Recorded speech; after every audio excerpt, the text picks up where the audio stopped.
우리는 살면서 우리도 모르게 여러 가지 이유와 핑계를 가지고 살아갑니다. 한 주간도 여러분들이 여러 가지 상황 속에 놓이셨을 겁니다. 굉장히 조급한 상황, 흥분될 상황, 낙심될 상황, 실망스러운 상황 놓이셨을 수도 있어요.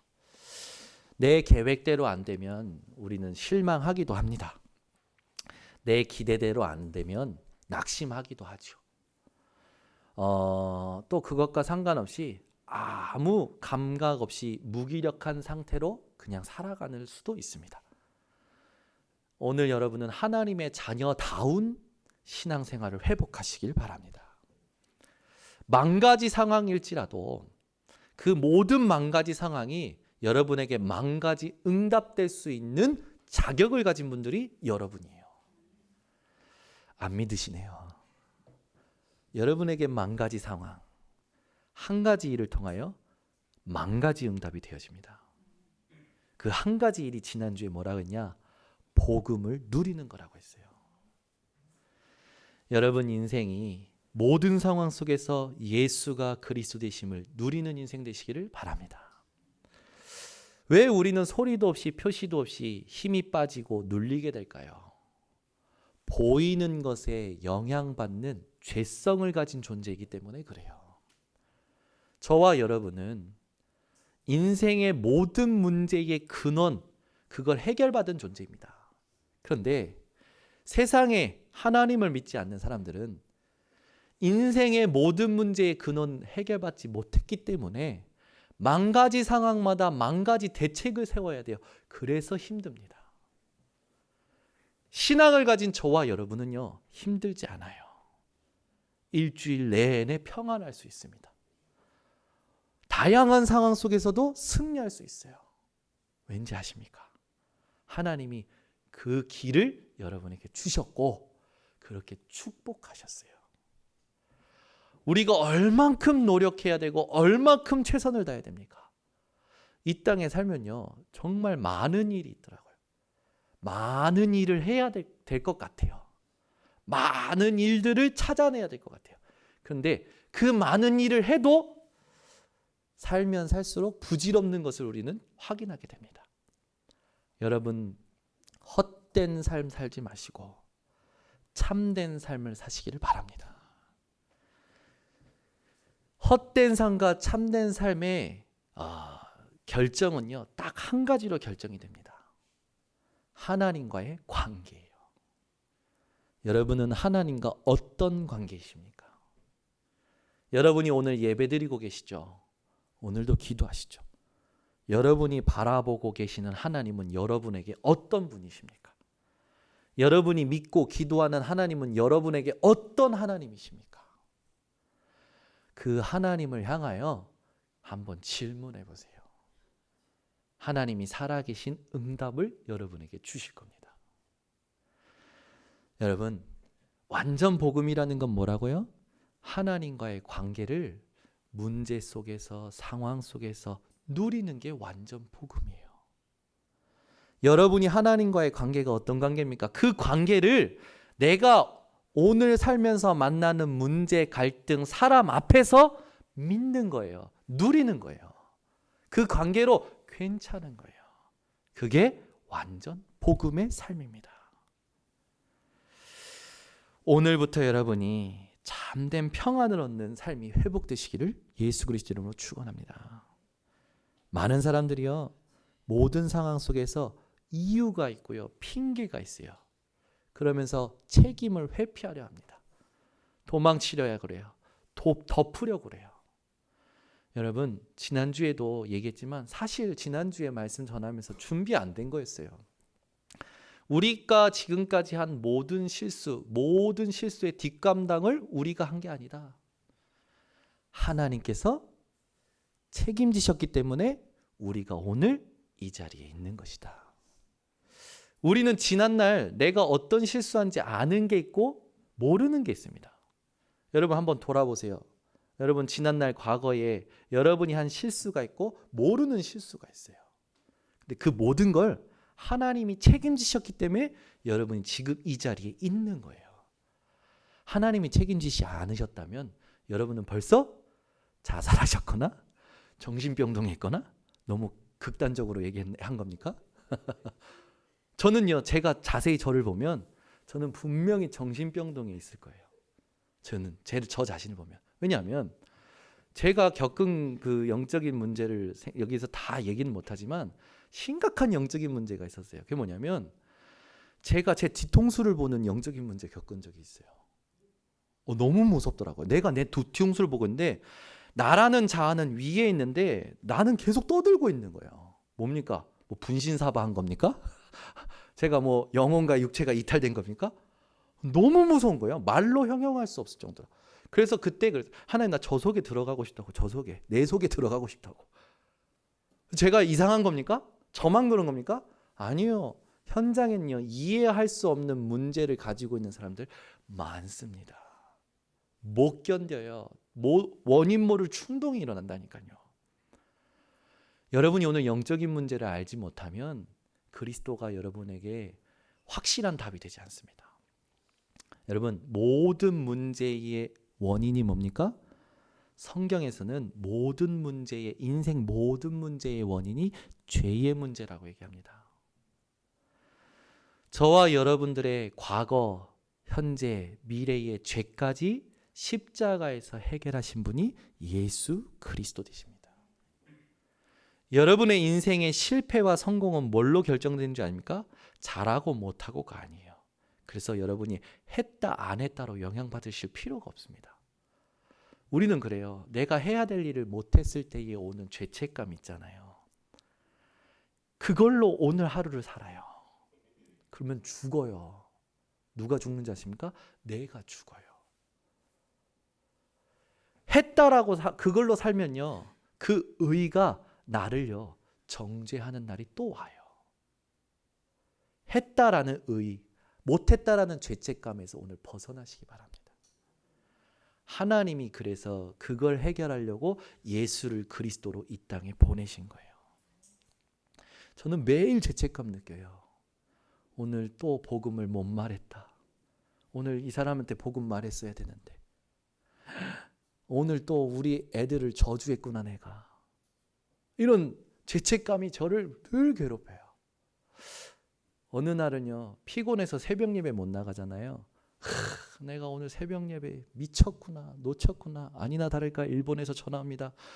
요즘은 새벽 예배 영상을 늘 띄우니까 확인을 하시더라고. 오늘 새벽 예배 안 했지? 제가요? 오늘 새벽 예배 내가 또 못했구나, 미쳤구나. 늘 했냐 안 했냐로 사는 거예요. 여러분도 그러시죠? 아이고 내가 예배 또 못 드렸네. 여러분, 율법대로 할까요? 장로님들은 모든 예배에 다 오셔야 됩니다. 근데 우리 교회 장로님들 새벽 예배 안 오시거든요. 죄책감 느끼십니까? 이미 오래됐기 때문에. 장로님들 지금 제가 흉보는 겁니까? 아니에요. 우리가요 자꾸만 그리스도 아닌 다른 걸로 산다고요. 여러분 한번 제가 정죄해 볼까요? 율법으로. 여러분 밥 먹을 때 기도하십니까? 네? 여러분 11조 얼마만큼 하십니까? 성경에서는요 11조 얼마만큼 하냐면 버는 돈의 11조가 아니에요. 생기는 물건에 대한 11조도 해야 되고요. 먹는 것에 대한 11조도 해야 되고요. 여러분 그렇다면 온전한 11조 하고 계십니까? 율법으로는 구원받을 사람이 한 명도 없어요. 그래서 복음만 말해야 되는 거예요. 예수가 그리스도만 말해야 되는 거예요. 근데 지금 성경에 복음만 말하라고 복음을 주셨는데 지금 많은 한국 교회가 어떻습니까? 한국 교회만 그런 게 아니에요. 이미 무너져가는 미국 교회, 유럽 교회는 어떻습니까? 율법 얘기하고요. 더 나아가 이제는 복음이 아니다. 성경에는 말씀도 있다라는 자유주의 신학, 다원론주의 이런 것들이요 모든 교회와 모든 성도를 무너뜨리고 있는 거예요. 여러분 괜찮습니다. 여러분이 했어도 그 한 걸로 힘주지 마세요.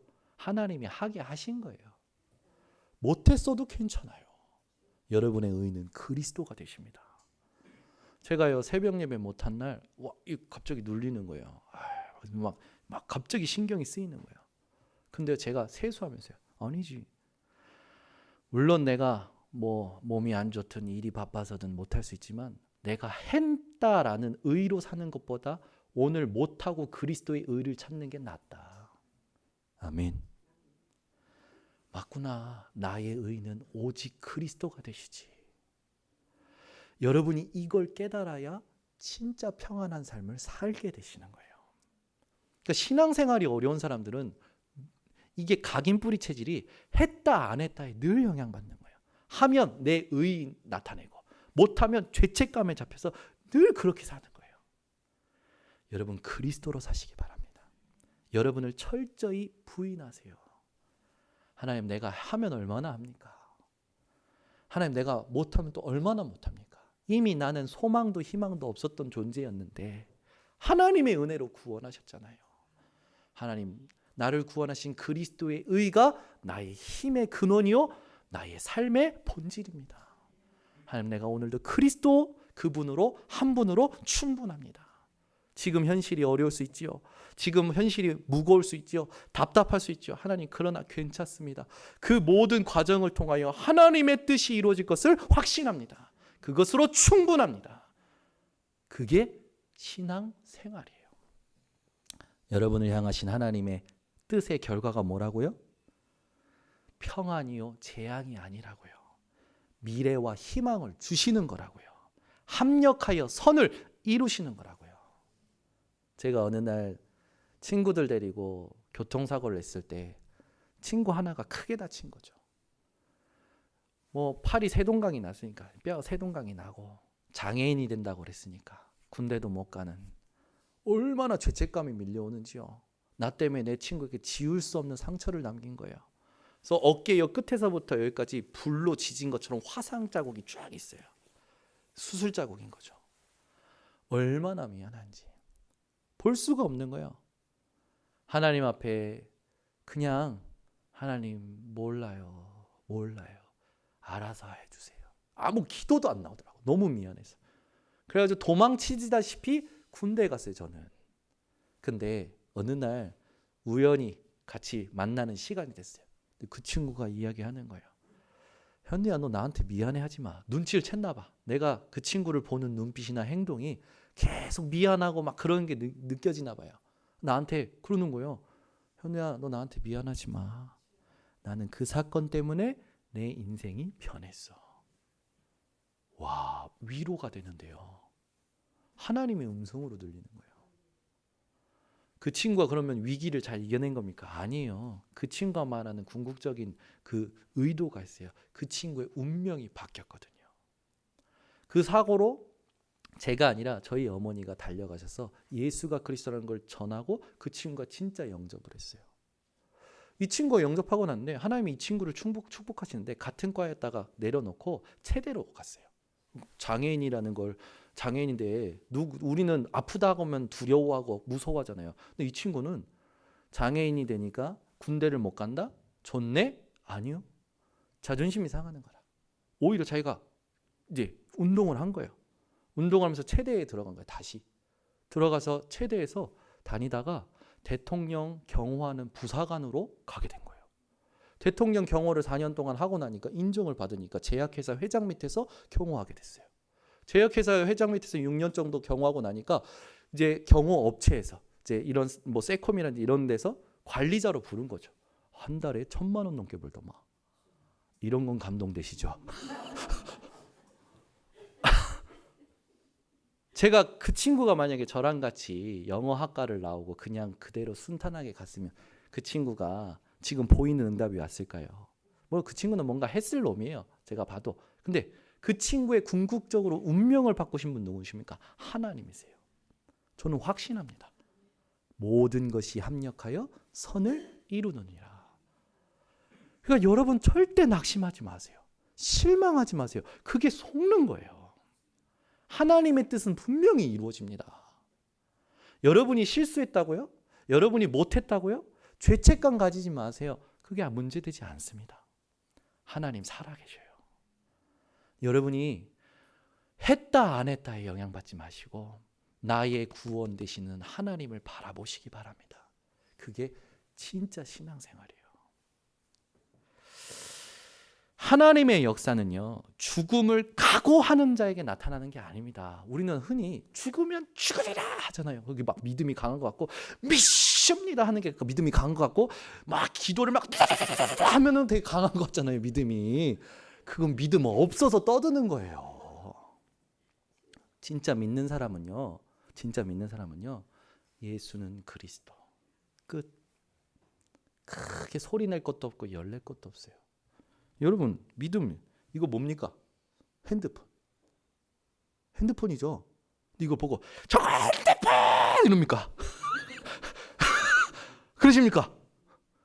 저 핸드폰 이러십니까? 아니잖아요. 핸드폰이다. 그냥 알잖아요. 믿음이에요. 아, 인생의 모든 문제가 죄 때문에 온 거구나. 그 죄를 우리가 해결할 수 없어서 하나님이 예수님을 그리스도로 보내셔서 해결하신 거구나. 끝났구나. 그게 믿음이고 그게 신앙생활이에요. 이걸 누리지 못하는 사람들은, 이게 개인화 안 된 사람들은 막 소리쳐야 되고 열내야 되고 막 움직여야 되고, 그리고 신비주의 나오는 겁니다. 또는 반대로 계속 율법을 강조해서 율법주의 나오는 거예요. 여러분, 성경 66권의 율법 613개 우리가 다 지킬 수 있을까요? 다 지킨다 하더라도 여러분, 우리는 구원 받을 수 없습니다. 왜요? 우리의 원죄 문제를 해결받지 못하기 때문에. 그래서 율법을 완성하러 오신 분이 예수 그리스도이십니다. 이 율법의 기능은 뭡니까? 예수께로 인도하는 몽학성생이라. 율법의 기능은요, 정죄하는 게 아니라 죄를 깨닫고 그리스도가 필요한 이유가 답이 되도록 만드는 게 율법의 기능이에요. 근데 자꾸 목사는 안 따라온다고 성도를 율법으로 강단에서 정죄하고, 장로님들은 목사님이 의견 안 들어준다고 대표기도해서 목사님을 까고, 그게 교회입니까? 교회가 아니에요, 그거는. 그러니 교회가 싸우는 거예요. 문제가 되는 거예요. 목사는 성도가 어떻게 보여져야 되냐? 하나님이 피로 값주고 사신 한 분 한 분. 그 교회는 쓰레기통이 없는 겁니다. 아픈 사람, 문제 있는 사람, 실패한 사람 다 와야 되는 게 교회예요. 여기에 여러분 고상한 사람들만 오는 게 교회입니까? 그건 클럽이지, 사교 클럽이지. 교회는요, 모든 사람이 와야 되는 거예요. 그래서 교회를 아는 사람은 나를 드러내지 않습니다. 나를 실현시키지 않아요. 그리스도를 나타내고 그리스도를 실현시키지. 그래서 말도 삼가는 거예요. 행동도 삼가는 거예요. 조심조심합니다. 왜? 내가 하는 말 때문에, 내가 하는 행동 때문에 그 그리스도로 그리스도의 피로 산 성도가 실족할까 봐 조심하게 하는 거예요. 그게 성숙한 신앙인이죠. 그죠? 막 떠들고 나를 나타내고, 그 반드시 하나님이 그 사람 혼내십니다. 여러분은 하나님 앞에 혼나는 사람이 아니라 하나님 앞에 칭찬받는, 인정받는 사람 되시기를 바랍니다. 죽음을 각오한 자에게 하나님의 역사가 나타난 게 아니라 죽음이 상관없는 자에게 하나님의 역사가 나타났습니다. 여러분, 죽음이 상관없는 답을 가진 자 되시길 바랍니다. 문제가 상관없는 답을 가진 사람 되시길 바랍니다. 손해와 이익이 상관없는 답을 가진 사람 되시기를 바랍니다. 세상이 말하는 많은 이유와 답은 영원하지 않아요. 이 땅에서 가장 가치 있는 것은 영원일 겁니다. 그 영원을 누리는 답이 하나님의 살아있는 말씀이요, 언약입니다. 그래서 여러분이 언약의 사람이 되시고 언약의 여정을 가셔야 돼요. 모든 망가지 상황 속에서 하나님의 언약이 무엇이냐로 들어갈 수 있는, 그걸 할 수 있는 사람이 되셔야 됩니다. 한 주간 살면요, 여러 가지 상황이 오겠죠. 그때 나도 모르게 자꾸만 생각과 마음이 또 각인 뿌리 체질로 가, 세상으로 가. 그때 하는 거예요. 강단 말씀 녹취록 꺼내서 읽는 거죠. 강단 말씀을 듣는 거예요. 유튜버에 5만 가지, 이제는 지식이 완전 오픈 시대야. 그죠? 그래서 인포메이션이 오픈이 되어 버리니까 이게 이제 과해졌죠.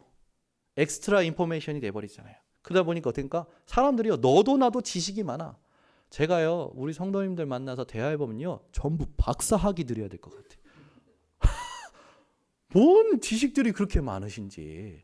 그런데 신기하죠? 그리스도 하나는 못 누려요. 그게 무슨 신앙인입니까?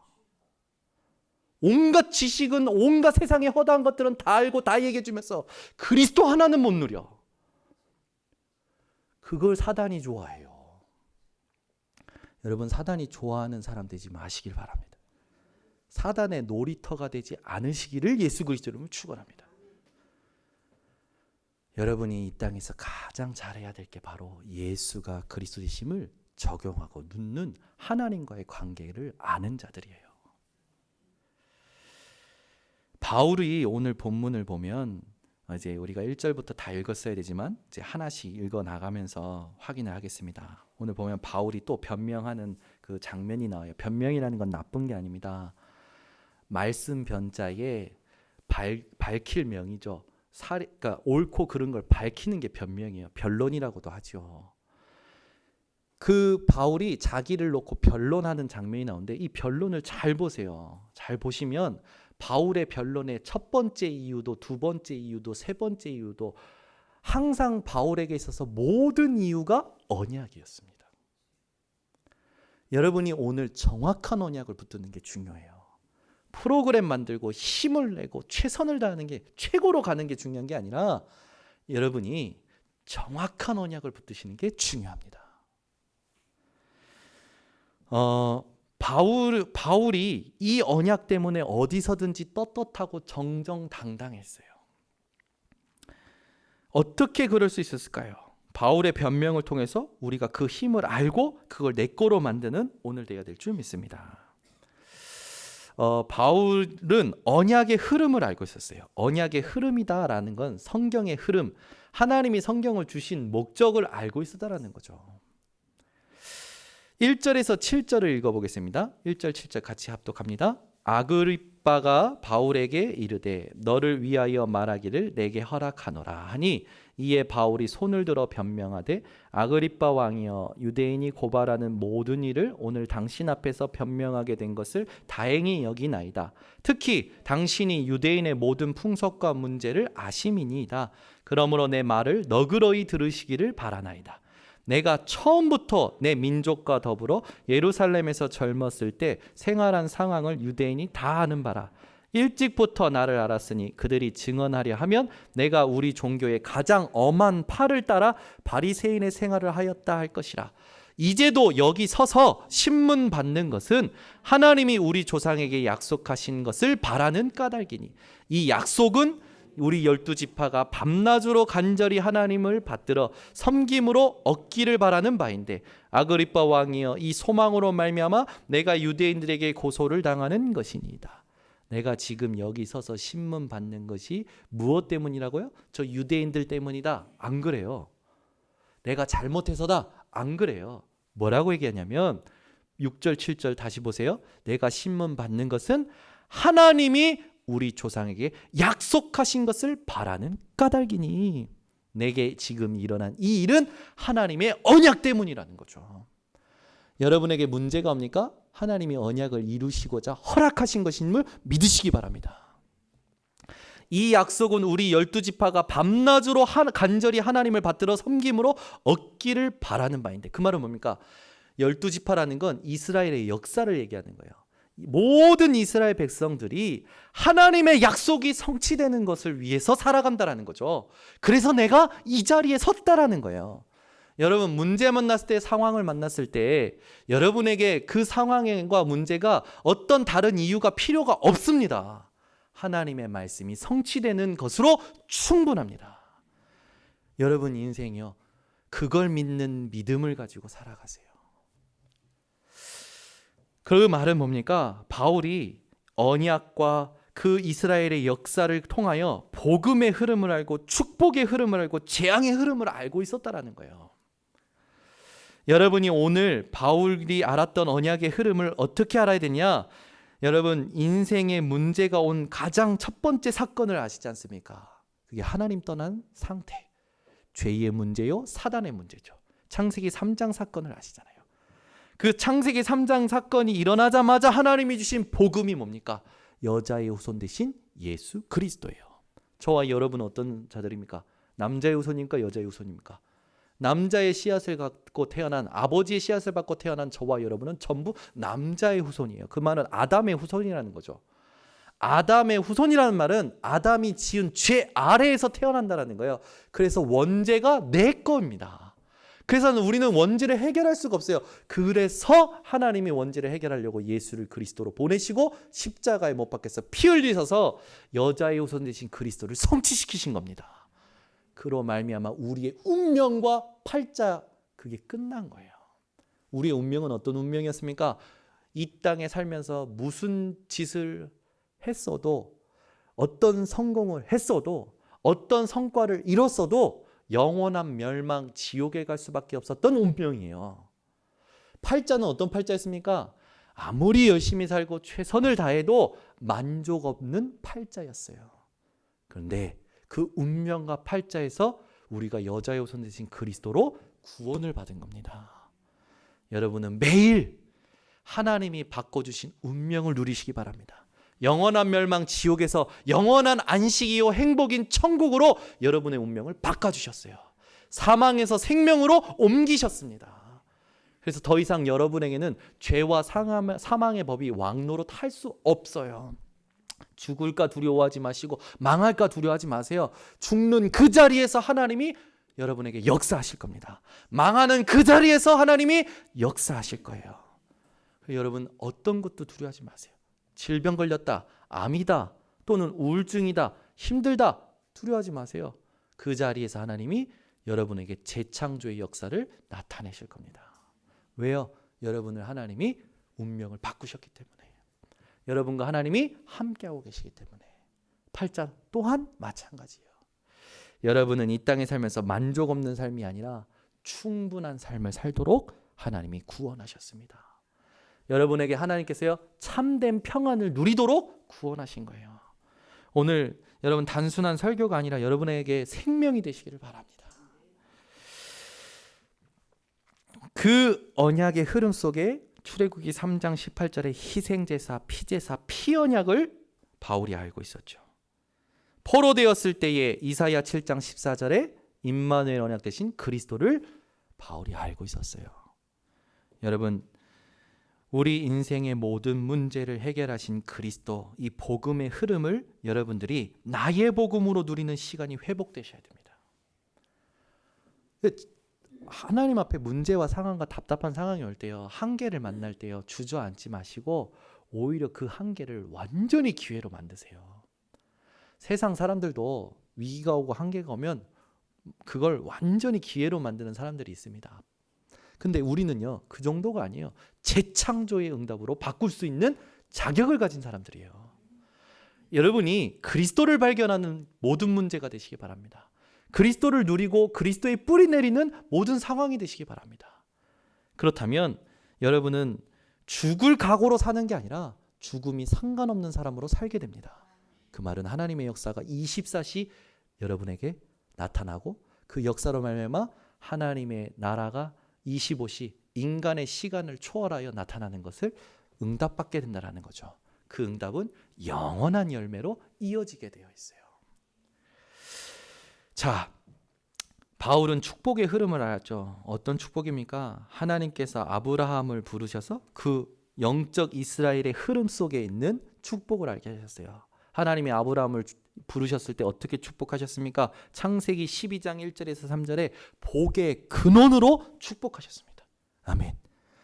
여러분이 복의 근원입니다. 여러분 자체가 복이에요. 옆에 분을 축복하십시다. 당신이 복 자체입니다. 아멘. 믿으십니까? 복의 근원으로 축복하셨어요. 그래서 아브라함 축복하실 때 너를 저주하는 자에게는 내가 저주하겠고 너를 축복하는 자에게는 내가 축복하겠다.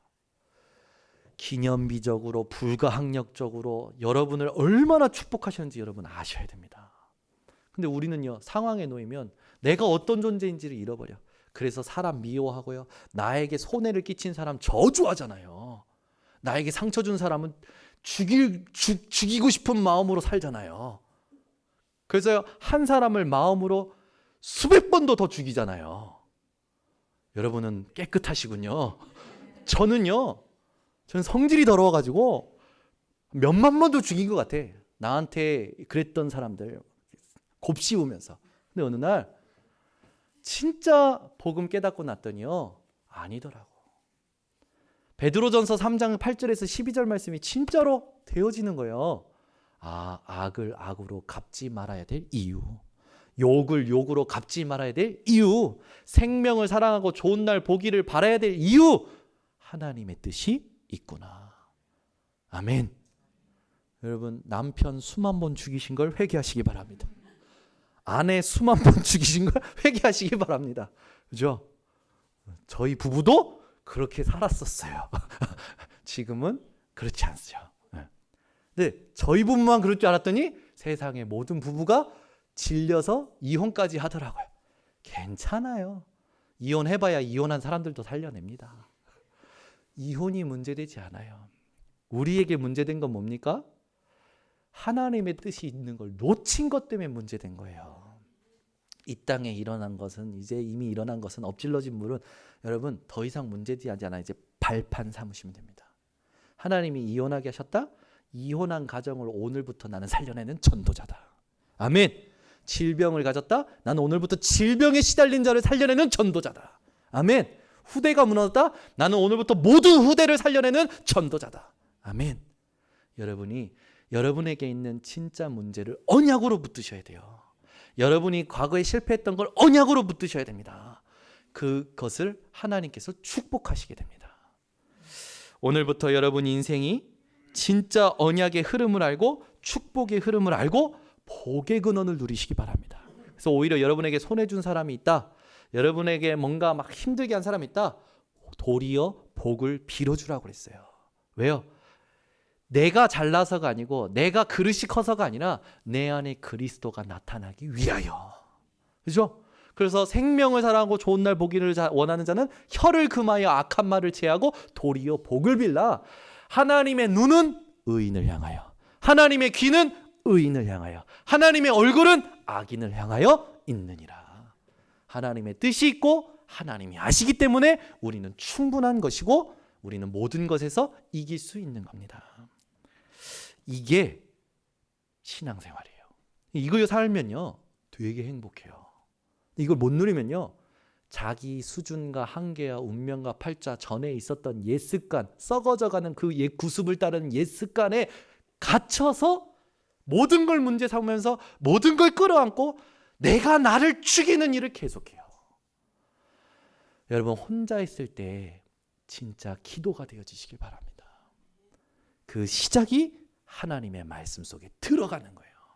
온갖 것은 다 보지만 말씀을 보지 않았던 분들은 오늘부터 말씀을 들으시길 바랍니다. 온갖 책은 다 읽지만 말씀 읽지 않았던 분들은 오늘부터 강단 말씀의 녹취록과 성경을 읽어보시길 바랍니다.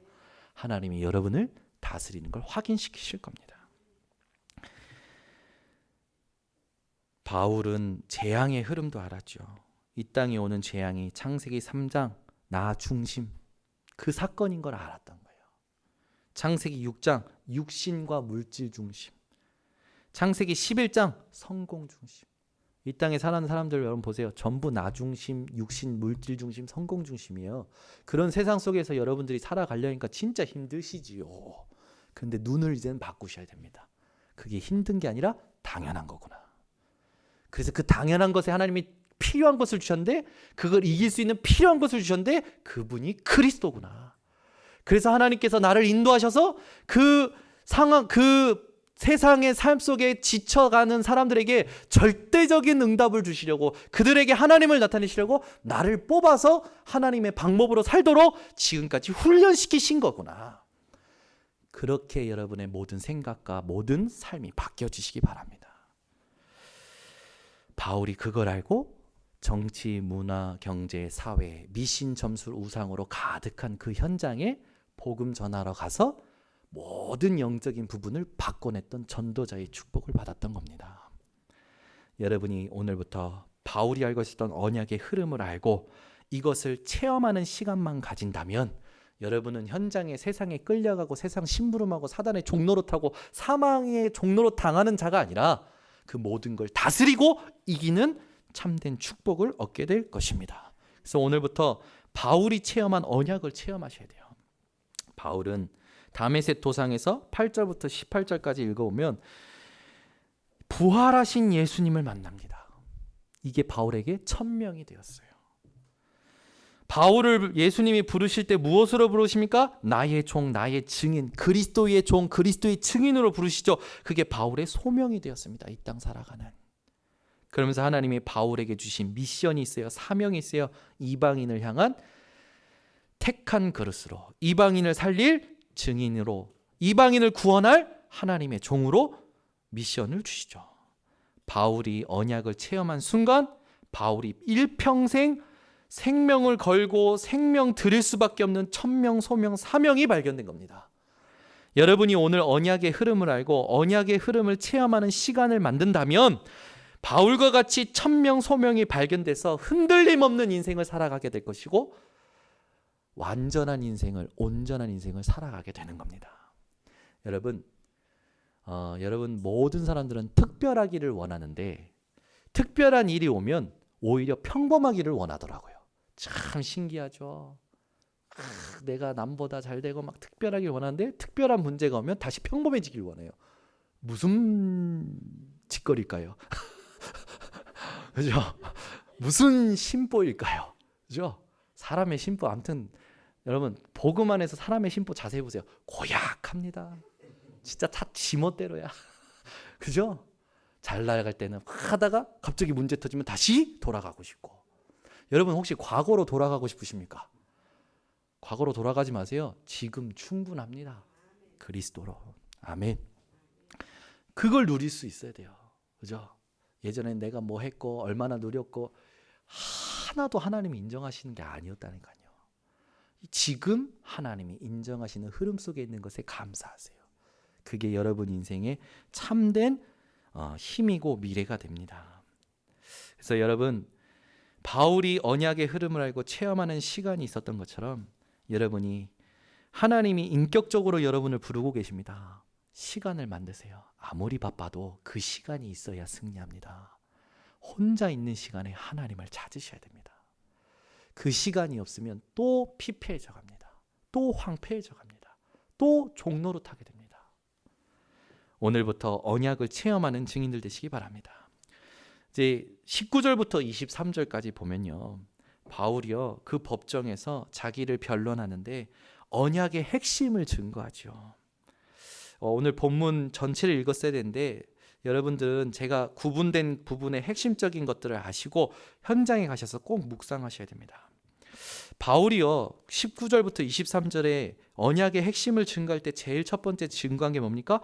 회개에 대한 걸 증거했어요. 이 회개는 어떤 회개입니까? 부활을 믿지 않는 것에 대한 회개입니다. 고로 부활을 믿지 않는 것이 죄예요. 여러분 부활을 믿지 않는 게 죄라니까요. 바리새인들이 또 로마의 왕들이 유대인을 알고 있는 로마의 왕들과 로마의 그 모든 그 위정자들이 부활을 믿지 않는 그 정죄를 받은 거죠. 바울을 통해서. 우리가 인생 속에서 진짜 하나님이 원하시는 흑암 꺾는 권세, 우리가 올해 이 절대 가능의 도전에 흑암 권세 꺾는 흐름 있잖아요. 그 흑암이 언제 꺾여지는 줄 아십니까? 부활을 믿을 때, 부활하신 주님이 말씀하신 권세를 믿을 때 흑암이 무릎을 꿇습니다. 왜요? 부활이라는 건 죽음과 지옥의 권세를 이기신 거기 때문에 그래요. 죽음과 지옥의 권세를 이기신 예수 그리스도의 부활을 믿을 때에 흑암이 여러분 발 앞에 무릎 꿇습니다. 여러분 부활하실 거 믿으십니까? 예수님이 부활의 첫 열매가 되시고 예수님을 믿는 자들에게 살아서 믿으면 영원히 죽지 않고 믿는 자는 죽어도 산다고 말씀하신 그 부활을 여러분 진짜 믿으시기 바랍니다. 그때 흑암이 무릎 꿇는 거예요. 그래서 바울이 언약의 핵심 중에 가장 중요한 부활을 믿지 않는 것에 대한 회개를 이야기하면서 그 뒤에 보면은 선지자들과 모세가 반드시 되리라 말한 것, 그 22절에 나와 있죠. 그것을 이야기합니다. 선지자들과 모세가 반드시 되리라 한 그게 뭡니까? 23절에 보니까 그리스도의 고난, 그리스도의 죽음, 그리스도의 부활이죠. 우리가 이 땅에서 언약의 핵심을 증거하면서 살아야 되는데, 언약의 핵심이 뭡니까? 그리스도의 고난이요, 그리스도의 죽으심이요, 그리스도의 부활하심입니다. 오늘부터 이 세 가지를 믿고 증거하는 우리 모든 성도님 되시기 바랍니다. 결론을 맺겠습니다. 바울의 변명 속에 바울이 어떠한 삶을 살고 있는지 우리가 알 수 있어요. 하나님은 우리에게 바울과 같은 삶을 살기를 원하십니다. 첫 번째 어떤 삶이냐? 여러분, 미지근한 신앙생활에서 벗어나시기를 예수 그리스도 이름으로 축원합니다. 바울은요, 철저히 핍박자였어요. 예수 믿는 사람들을 잡고 죽이고 감옥에 가두는 철저한 핍박자였습니다. 차가운 사람이었죠.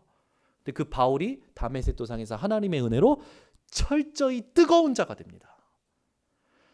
물에 술 탄 듯 술에 물 탄 듯 살지 마시고, 여러분 은혜가 안 된다 그러면 막 노세요. 별로 이것도 은혜가 안 되시는가 본데 놀 돈이 있어야 놀지요. 그러시는 것 같은데, 여러분 뜨겁게 살 거 아니면 그냥 막 노세요. 에?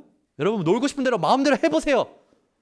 하나님이 은혜 주시는 날 철저한 믿음 가진 자가 될 겁니다. 여러분 예수가 그리스도냐 뭐냐 이게 뭐냐 모르겠다 그럼 그냥 막 마시고 막 놀고 막 돌아다니고 막 춤추고 해보세요. 그게 차가운 거예요, 복음에. 그래서 라우디아 교회에, 소아시아 교회 7교회 중에 마지막 라우디아 교회에 말씀을 주잖아요. 너희가 미지근하거나 차갑거나 뜨거워라. 그래서 계시록 3장 15절에서 16절에 보면요, 내가 내 행위를 아노니 네가 차지도 아니하고 뜨겁지도 아니하도다. 네가 차든지 뜨겁든지 하기를 원하노라. 네가 이같이 미지근하여 뜨겁지도 아니하고 차지도 아니하니 내 입에서 너를 토하여 버리리라. 여러분 인생이 막 노는 인생 돼도 괜찮아요. 하나님이 어느 날 깨닫게 하시겠죠. 깨닫는 날 진짜 전도자가 됩니다. 차라리 여러분 밑바닥을 제대로 치면 그리스도가 발견이 돼요. 근데 어설프게 실패하잖아요. 또 다른 거 잡아요. 또 사람 의지하고요. 또 세상의 방법 찾아요. 그래서 절망도 확실한 절망을 해야 하나님으로 확실한 사람이 돼요. 여러분이 이 말을 알아들 수 있는 은혜가 있으시길 바랍니다.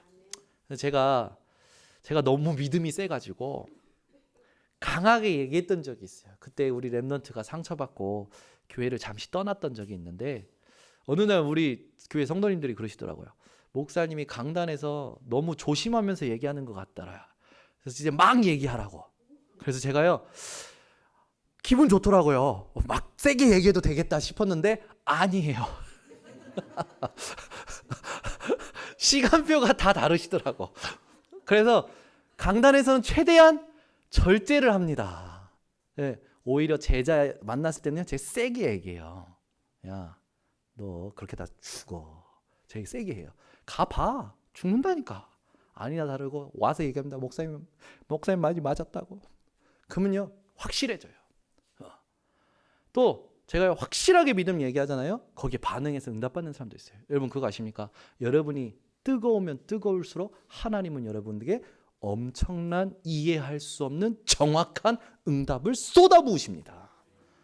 저는 지금 임직자들 때문에 어쩔 수 없이 같이 집중했어요. 솔직히 어쩔 수 없이 우리 임직자들 훈련시켜야 되니까 같이 집중했는데 하나님이 저한테 막 응답을요, 보이는 응답까지 막 쏟아부으셔요. 와, 근데 제일 좋은 응답은 뭐냐면 제자예요. 복음에 반응하는 제자들이, 복음이 통하는 제자들이 일어나는 거예요. 얼마나 감사한지. 여러분에게 가장 축복된 응답이 뭔지 아십니까? 나랑 이 복음이 통하는 사람이 내 가정 속에 있는 거라, 내 직장 속에 있는 거라, 내 현장 속에 있는 거라. 여러분 복음이 통하는 사람이 여러분에게 일어나시기를 예수 그리스도 이름으로 축원합니다. 그 여러분 오늘부터 별로 뭔가 흥미도 없다 그러면 재밌게 노세요. 차라리. 그게 낫다니까요. 여행도 막 가시고. 지금도 보면요, 우리 아멘이 계속 나오시는 거 보니까 오늘부터 노실 작정인 것 같은데 뭐 노셔도 괜찮습니다. 하나님 손바닥에 있으니까. 우리 저기 보면 제가 이렇게 사역했던 렘넌트 중에 청년이 하나 있는데요. 지금도 교회 안 와요. 지금도 여행이 좋아서 막 여행 다녀요. 어느 날 하나님이 알게 하시겠죠. 괜찮습니다. 반대로 여러분 깨달으셨다면 오늘부터 진짜요, 하나님 앞에 최고로 한번 사랑을 하나님 앞에 고백하면서 살아보세요. 하나님이 어떻게 하시는가. 여러분 최고가 되려고 하지 마시고 하나님이 원하시는 최선을 한번 해보시기 바랍니다. 하나님이 원하시는 최선을 다하는 자를 하나님이 높이십니다. 하나님이 높이신 자를 그 누구도 끌어낼 수가 없지요. 두 번째입니다. 그리스도 안에 있는 나를 자랑하세요. 오늘 우리가 읽었던 본문에 여러분 29절을 다시 우리 읽어보겠습니다. 29절을 읽습니다. 바울이 이르되 말이 적으나 많으나 당신뿐만 아니라 오늘 내 말을 듣는 모든 사람도 다 이렇게 결박된 것 외에는 나와 같이 되기를 하나님께 원하나이다 하니라. 아멘. 여러분이 돈을 가진 사람 앞에서도 이걸 얘기할 수 있어야 돼요. 당신이 돈을 많이 가진 거 있지만 당신도 나와 같이 되기를 원한다. 지식을 많이 가진 자 앞에서도 얘기할 수 있어요. 당신이 세상의 지식은 많이 아는데 당신도 나와 같이 되기를 원한다. 그 말은 뭡니까? 내가 누구인지를 자부한 거죠. 여러분의 정체성을 자부하는 분들 되시기 바랍니다. 여러분이 누굽니까? 돈 있고 없고 그걸로 보지 마세요, 제발. 배웠고 안 배웠고 그걸로 보지 마세요. 하나님이 여러분을 피로 값주고 사셨습니다. 그래서 여러분은 영원한 응답을 받은 사람들이에요. 그리스도 안에서 그것이 발견된 바울은 고린도후서 12장 1절에서 10절에 이르게 하죠. 내가 부득불 자랑할 것이 있는데 그게 뭐냐? 내 질병 연약한 것을 자랑한다. 왜? 내 은혜가 내게 족하고 오히려 내 인생에 이 연약한 질병이 나를 이길 수 없다. 여러분이 오늘 진짜 그리스도 안에 있다면 여러분의 연약한 것을 자랑하게 될 것입니다. 여러분이 누구인지를 자랑한다는 건 여러분의 연약함마저, 여러분의 모든 과거의 그 실수마저도 아무 문제되지 않고 그 모든 것을 증거할 수 있는 상태를 말하는 거예요. 고린도후서 1장 31절에 이야기하죠. 자랑하는 자는 주 안에서 자랑하라. 그 자랑의 내용이 뭡니까? 예레미야 9장 23절 24절에 여호와께서 이와 같이 말씀하시되 지혜로운 자는 그의 지혜를 자랑하지 말라. 용사는 그의 용맹함을 자랑하지 말라. 예전에 저희 동기 같이 일하는 교육자들끼리 갑자기 시간이 돼가지고 한 사람이 갑자기 자기 무용담을 얘기하는 거예요. 그 사람이 자기 무용담을 얘기하는, 무용담이 뭔지 아시죠? 자기가 1대 17로 싸웠는데 이겼다라는 이런 것들 얘기하는 거예요. 무용담을 한 사람이 얘기하는데 너도 나도 다 무용담을 얘기하는 거예요. 그래서 제가 와 대단하다 다. 그러면 마지막에 저에게 딱 그러는 거예요. 너도 얘기해봐. 나는 없는데? 맞고 살았는데? 아니 근데 어느 날 제가요, 그때는 그렇게 하고 지나갔는데 나중에 이제 나중에 또 무용담 얘기하면 얘기하겠다. 나는 나를 이겼다. 별로 감동이 없으신데 여러분 최고의 무용담이 뭔지 아십니까? 내가 나를 이긴 게 무용담 중에 최고의 무용담이에요. 여러분이 여러분을 못 이겨서 늘 괴롭히잖아요. 그죠? 17대 1로 이긴 거 별로 감동받지 마시고 여러분이 뭔가 불리한 상황 속에서 승리한 걸 감동받지 마시고 여러분이 여러분을 그리스도로 이긴 것을 증거하며 살아가시기 바랍니다. 네. 그러면서 또 부자는 그의 부함을 자랑하지 말라. 자랑하는 자는 이것으로 자랑할지니 곧 명철하여 나를 아는 것과 하나님을 아는 것과 나 여호와는 사랑과 정의와 공의를 땅에 행하는 자인 줄 깨닫는 것이라. 나는 이 일을 기뻐하노라. 여호와의 말씀이니라. 여러분이 오늘부터 하나님을 아시는 것과 그분이 하시는 일을 깨닫는 것으로 자랑하고 기뻐하는 분들 되시기를 바랍니다. 갈라디아서 6장 14절에 내게는 우리 주 예수 그리스도의 십자가 외엔 결코 자랑할 것이 없으니 얘기했던 것처럼 오늘부터 십자가를 자랑하고 그리스도를 자랑하는 분들 되시길 바랍니다. 이것을 위해서 여러분이 실천할 게 있어요. 언약 속에 들어가시길 바랍니다. 사도행전 1장 1절 3절 8절 아침에는 새벽 강단을 들으시고 주일 강단을 녹취록을 묵상하시기 바랍니다. 점심에는 내일 스케줄 속에 만남을 놓고 전도 자료를 준비하세요. 저녁에는 내일 기도 수첩 말씀으로 답을 얻으시고 잠자기 직전에는 나에게 하는 구원의 길에 도전하시기 바랍니다. 이걸 이제 계속 얘기할 겁니다. 어떻게 하는 건지 구체적으로 또 전달해 드릴 거예요. 이걸 이제 내게 적용하고 응답 받으면서 여러분 인생이 매일 하나님과 함께하는 것을 기념하는 인생 되시기를 예수 그리스도 이름으로 축원합니다. 기도하겠습니다. 하나님 아버지 감사합니다. 오늘도 우리들에게 참된 은혜를 주심을 감사를 드립니다. 우리 전 성도들이 바울의 변명을 통하여 언약의 사람으로 언약의 여정을 가는 증인들 되게 하여 주시옵소서. 이것을 통하여 우리에게 오늘 어떤 것이 중요한지 깨닫게 하셨사오니 이 말씀 그대로 삶이 사라지는 모든 성도들 되게 하여 주시옵소서. 예수 그리스도의 이름으로 축복하고 기도드리옵나이다.